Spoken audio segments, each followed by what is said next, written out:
guys! J'espère que vous portez bien.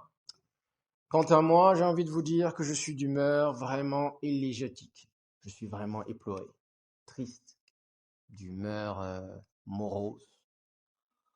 Vous savez, hier, durant la vidéo, je crois que j'avais conscience psychologiquement que Liverpool venait en effet d'être champion.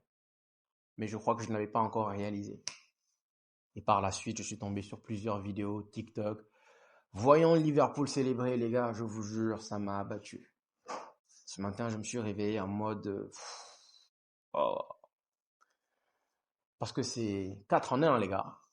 Premièrement, notre rival de toujours vient d'être sacré champion. Ça fait mal. Deuxièmement, notre rival de toujours vient de nous égaler. Ça fait très mal. Troisièmement, nous, pendant ce même temps, nous sommes en train de subir notre pire saison. Comme on dit, hein, le bonheur des uns fait le malheur des autres. Ou alors le malheur des uns fait le bonheur des autres. Et quatrième point, la question c'est, quel est le plan? En réalité, peut-être que cette année, oui, Manchester United, on peut dire que traverse un cauchemar et que l'année prochaine, on va probablement se réveiller, mais est-ce que sincèrement, les gars, de vous à moi, vous pensez que l'année prochaine, Manchester United va se retrouver dans le top 6? Je parle même pas du top 4. Est-ce que sincèrement, vous pensez au fond de vous que l'année prochaine, avec quelques recrues, Manchester United pourrait se retrouver dans le top 6? J'ai envie de vous dire que sincèrement, je ne sais pas si vous réalisez, mais j'ai l'impression qu'il y a un énorme écart, un gouffre colossal entre nous et le top 6. Parce que oui, on va acheter probablement des joueurs. On parle de Matheus Cunha. Fabrizio Romano dit que normalement, ça devrait se faire très bientôt.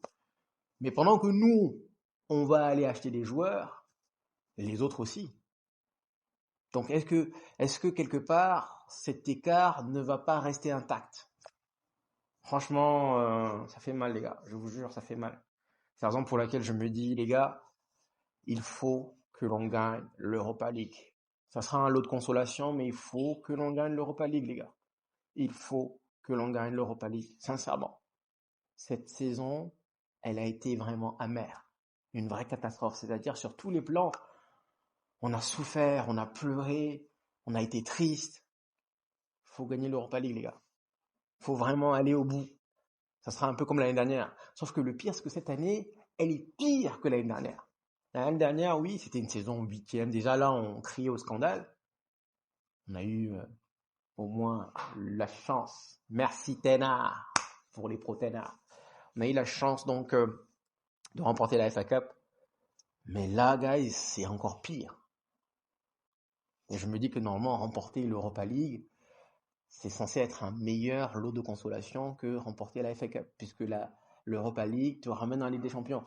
Et même si, guys, c'est vrai que on en est conscient qu'on n'est pas au niveau. Donc même si c'est pour aller faire de la figuration, même si c'est pour sortir dès les poules, mais franchement, les gars, j'aimerais tellement revoir des Real, des Barça, des Bayern. J'aimerais revoir ce genre de match. Et encore une fois, même si c'est pour aller faire de la figuration.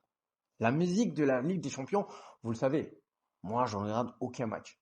Je sais que demain, parmi vous, vous allez aller regarder, je ne sais pas quel match il y a demain. Je ne sais pas si c'est PSG, Arsenal demain ou alors Barcelone, Inter. Moi, je ne regarde aucun match. Et donc, la musique de la Ligue des Champions, je suis désolé, mais moi, je ne l'écoute, je ne l'entends que quand Manchester United joue. Donc, encore une fois, guys, il faut qu'on gagne l'Europa League. Ensuite, je suis allé regarder, essayer de comprendre le pourquoi en réalité Manchester United se retrouve à la 15e place avec uniquement 39 points. J'ai essayé de creuser.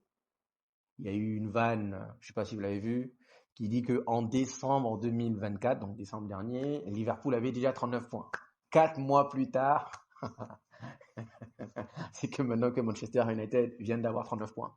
Il y a une autre blague qui dit que Liverpool a plus de points que ses deux ennemis combinés, c'est-à-dire Manchester United plus Everton.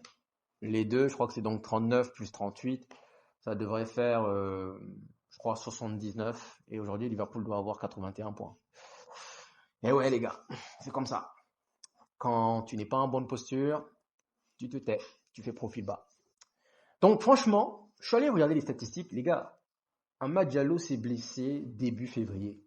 Ça va faire 3 mois. Il a 6 buts, 6 passes décisives. Début février. Donc il a raté 3 mois. 3 mois de compétition. Et malgré cela, il est toujours deuxième au classement en termes de buts et en termes de passes décisives. En rappelant également que Bruno Fernandes, il tire les pénaux. Amad Diallo, il a marqué 6 buts, 6 passes décisives. Il a été blessé. Et depuis lors, les gars, je suis allé regarder Garnacho, il a une seule passe décisive. Une seule passe décisive. Højlund, il en a 0. Zerzi en a une. C'est chaud, guys. Sincèrement, c'est chaud. Je sais que oui, on en est conscient quelque part. On sait que cette équipe, elle est naze. Mais quand tu regardes les statistiques de près, quand tu prends ta loupe, tu te dis, une passe décisive pour Garnacho, malgré tous les efforts que soi-disant on est en train de penser qu'il est en train de faire. Une passe décisive, 5 buts. Zerzi, 3 buts, une passe décisive. Højlund, 0 passe décisive, 4 buts. Bruno Fernandes, 8 buts et 9 passes décisives. Donc oui, les pro Bruno, vous allez me dire, ouais, c'est vrai, il n'y a que lui. Vous avez raison. Sincèrement, vous avez raison. Mais franchement, les gars, c'est affligeant. Ça fait peur. Et là, je vais revenir rapidement sur une interview de Ryan Giggs. Donc il y a Rio Ferdinand qui a fait amener donc Ryan Giggs sur sa chaîne. Et là, il parle de plusieurs points. Il a expliqué que selon lui, l'un des problèmes, mais vraiment crucial que Manchester United a, c'est le manque de communication. Et là, il prend son exemple. Il dit, moi, en étant ailier, quand j'étais ailier, je connais exactement la mentalité de tous mes coéquipiers. C'est-à-dire que sans regarder, c'est-à-dire que là, j'ai mon adversaire devant moi, je vais essayer de le dribbler, je vais essayer de centrer, on va voir. Mais avant de faire cela, je suis déjà au courant de ce que je vais faire. Parce qu'en réalité, j'ai une espèce de capture de plan de la position de mes coéquipiers. Il explique que par exemple, Ruud van Nistelrooy, il sait que Ruud van Nistelrooy sera toujours au milieu de la surface de réparation pour faire les tap-ins. Donc c'est-à-dire que si il veut dribbler et qu'il a l'intention d'avoir une passe décisive pour Ruud van Nistelrooy, il sait où le trouver. Pas besoin de le chercher, même s'il ne l'a pas vu, il sait où est-ce que Van Nistelrooy va se positionner, va se situer. Paul Scholes, c'est passe en retrait, c'est-à-dire que Paul Scholes, il va revenir de loin et puis boum, on s'en souvient tous. Cantona, ça sera celui qui va aller faire l'appel au deuxième poteau, donc ça veut dire que si jamais il veut que Cantona marque, tout ce qu'il a à faire, c'est deuxième poteau. Ronaldo va venir couper au premier poteau. Et en réalité, c'est fascinant parce que c'est le meilleur exemple. Je crois que c'est le joueur qui a voyagé à travers le temps. Et donc, c'est le meilleur exemple parce qu'il a joué quasiment avec tous les bons joueurs. Et en réalité, quand il a dit un manque de communication, je me suis dit oui, il a raison. Parce que nous, on arrive, en réalité, on parle de passe en retrait, on parle de centre. Mais en réalité, on fait la passe dans l'espoir qu'un coéquipier va s'y trouver. Et ça, c'est dommage. C'est-à-dire que là, maintenant, on va prendre rapidement l'exemple de Garnacho. Garnacho, il arrive, il fait la passe. Mais en réalité, il fait la passe en espérant que quelqu'un va être absorbé, va être appelé par la passe et venir finir. Alors que lui, Ryan Giggs, lui, il nous dit, la passe que je vais faire, ça serait selon la personne à qui j'aimerais la faire. Donc, si je veux la faire à Ruud van Nistelrooy, je vais l'envoyer au deuxième poteau. Si je veux la faire à Cantona, je vais l'envoyer au deuxième poteau. Je vais l'envoyer pour que le ballon aille au deuxième poteau. Si je veux la faire en retrait pour Paul Scholes, genre là, je vois que par exemple, Cantona, il y a 2-3 joueurs sur lui, je veux faire semblant de faire un centre vers Cantona, mais derrière, mon objectif, c'est de faire un retrait pour Paul Scholes. À l'avant, c'est-à-dire avant même que Paul Scholes n'y arrive, je sais que si je fais la passe là-bas, il va se retrouver là-bas. Paul Scholes. C'est pas genre au hasard un coéquipier. Non, je veux la faire à Paul Scholes.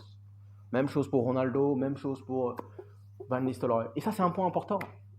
Il n'y a pas de communication dans cette équipe. C'est-à-dire que normalement, aujourd'hui, on devrait être apte à mieux connaître nos coéquipiers. Enfin, Je parle comme si j'étais joueur. Je ne le suis pas, bien évidemment. Mais je vais dire, normalement, nos joueurs devraient savoir où est-ce que seraient nos coéquipiers. Et là, il donne un exemple vraiment flagrant en soulignant justement les différents appels de Højlund. Et c'est vrai que je crois que M. Karl qui l'avait souligné, il dit que Højlund, parfois, il fait un appel le deuxième poteau, parfois il fait premier poteau, parfois il reste au milieu du terrain. En fait, lui-même, il est perdu. Donc forcément, si lui-même il est perdu, ben derrière, les coéquipiers également, on ne sait pas où le trouver. Si il a tout le temps la même chose, les mêmes appels, ben forcément, au bout d'un moment, les coéquipiers, ben, ils sauront où ils pourront le trouver. Mais c'est également dans l'autre sens. Peut-être que justement, il a fait l'appel au deuxième poteau encore et encore, on ne l'a pas vu, ben maintenant, puisqu'il aimerait qu'on puisse le voir, puisqu'il aimerait qu'on puisse lui faire une passe, il fait un peu tout et n'importe quoi. Donc oui, il n'y a pas assez de buts dans cette équipe. Mais, ça va peut-être paraître bizarre, mais j'ai l'impression qu'encore une fois, que ce sont des réglages. Parce que pour moi, sincèrement, le plus dur, le plus difficile, c'est le jeu. Et quand vous écoutez Redknapp, qui dit que normalement, Rubena devrait être plus apte à tirer le meilleur de cette équipe, du moins individuellement. Et les gars, ça, moi, je ne suis pas d'accord. Je vois également d'autres supporters mancuniens qui disent que s'il n'y a pas de carton rouge, il n'y a pas de partie. Je ne suis pas d'accord également. Pourquoi? On se souvient rapidement sur le match de Lyon. Je suis désolé, on était à 11 contre 11 jusqu'à la 69e minute. Et je suis désolé, mais jusqu'à la 65e minute, on était beaucoup plus proche du 3-0 que du 2-1. Et pourtant, il y avait 11 contre 11. C'est juste que d'ailleurs, psychologiquement, oui, on a pris un but. Après, bon, on s'est un peu endormi. Mais 11 contre 11, Lyon, je suis désolé, 65 minutes, ils n'ont pas vu le jour. Ils ont eu quelques occasions, mais on a eu les meilleures occasions. Donc ça, c'est ce que j'ai envie de dire par rapport à ça. Et même face à Wolverhampton, 11 contre 11, on a dominé, on a eu de belles actions, on a eu de belles occasions. C'est juste que malheureusement, on n'a pas pu finir. Et ça, encore une fois, pour moi, ce sont des réglages. Ça se corrige. Maintenant, quand Redknapp dit qu'il devrait normalement être capable de tirer le meilleur de son équipe individuellement, je suis désolé, non. La personne concernée, c'est-à-dire son prédécesseur, Ten Hag qui était là, la personne concernée, il a eu le temps, normalement, d'avoir 1, 2, 3, 4, 5 mercato. Il a eu 5 mercato. Il est allé chercher, je crois, si je ne me trompe pas, 17 joueurs. 5 mercato, 2 ans et demi. Lui-même, qui a eu ses propres joueurs, n'était pas capable de tirer le meilleur individuellement. Alors, comment voulez-vous que ce soit quelqu'un d'autre? Ce ne sont pas ses joueurs. Il n'a pas eu le temps de les coacher comme il veut. Il n'a pas envie de travailler. Il n'a pas envie d'avoir la même philosophie que Ten Hag avait. Comment voulez-vous qu'avec tous ces aspects-là, lui puisse tirer le meilleur, alors que celui qui était là pendant 2 ans et demi, il a eu le temps de travailler avec eux, il a eu des pré-saisons avec eux, il n'a pas pu tirer le meilleur. Et là, derrière, vous écoutez Daniel Sturridge qui dit « Ouais, sincèrement, c'est la pire équipe de Manchester United depuis que je suis né. Je suis né en 90, j'ai 35 ans, c'est la pire équipe de Manchester United depuis que je suis né. » Oui, on le sait. Moi, je suis de 89, les gars. Je suis de 89. Et donc, oui, ça veut dire que là, maintenant, je vais avoir 36 ans. Mais je n'ai jamais vu cette équipe de Manchester United aussi bas. Mais moi, ce que j'ai envie de souligner surtout, c'est que, certes, on n'avance pas au classement, mais moi, les progrès, je les vois. Et je me dis encore une fois, les réglages. Si Garnacho, tu arrives à le... Déjà, si tu fais venir normalement Matheus Cunha, cela voudrait dire que normalement, il va jouer avec Amad Diallo. Maintenant, est-ce qu'Amad Diallo va être 10? Est-ce qu'Amad Diallo va être ailier, enfin piston droit? C'est un autre débat, mais déjà, quand tu vas avoir Matheus Cunha, tu vas avoir Amad Diallo, déjà, Garnacho n'est plus censé être titulaire. Et donc là, aujourd'hui, tu peux venir dire Garnacho, sincèrement, la dernière fois, je t'avais parlé, je t'avais dit de lever la tête, je t'avais dit de faire cette passe décisive, tu ne l'as pas fait, tu vas sur le banc. Mais tu ne peux pas te le permettre puisque il a 20 ans et tu dois te reposer sur lui. Eh oui. C'est la même chose pour Dorgu, les gars. Dorgu, c'est pareil. On me dit il est nul. Autant, et c'est là qu'il souligne également, il dit que les jeunes, Ryan Giggs, il dit que les jeunes, normalement, tu dois avoir une petite épopée de jeunes talentueux qui doivent arriver. Mais ces jeunes-là, normalement, doivent être également accompagnés de leaders. Et là, il a commencé à, à aligner les leaders qu'il y avait. Il a parlé de Brian Robson, il a parlé de Schmeichel, il a parlé de Steve Bruce, il a parlé de Cantona. Il y avait des leaders partout. Aujourd'hui, il n'y en a pas. Et c'est pour ça que je suis en train de vous dire que le plan, le projet Ineos, soi-disant, on va acheter plein de jeunes là, ouais. Ils vont être encadrés par qui et comment? C'est ça la question qu'il faut se poser. Si on prend un exemple simple, on prend un exemple de, allez, Lamine Yamal. Aujourd'hui, il a 17 ans. Et la raison pour laquelle Lamine Yamal est en train de vraiment exploser, c'est parce qu'également, déjà, il a un coach, oui, qui lui facilite la vie, mais également, il est accompagné. Il n'y a pas que des jeunes. Il y a Lewandowski, les gars. Il y a Lewandowski, même Rafinha, c'est pas un jeune. Après, je connais pas trop l'équipe de Barcelone, mais voilà, c'est pour vous dire que il y a des gens justement pour les accompagner. Et nous, on veut venir faire amener plein de jeunes. C'est vrai que oui, il y a des Lirt, Mateusz Cunha également, ça pourrait être pas mal. Mais Dorgu, on ne peut pas l'en vouloir, sincèrement. On ne peut vraiment pas l'en vouloir. Et donc, guys, ça m'a fait du bien. Je sais que c'est virtuellement, mais le fait de vous parler, même si c'est virtuel, ça m'a fait du bien. Donc, guys, comme j'ai dit, hein, cap sur jeudi, on ne doit pas se louper. On doit aller au bout, les gars. Ça sera encore une fois un lot de consolation. Merci d'être venu jusqu'ici. Prenez soin de vous et je vous dis à la prochaine.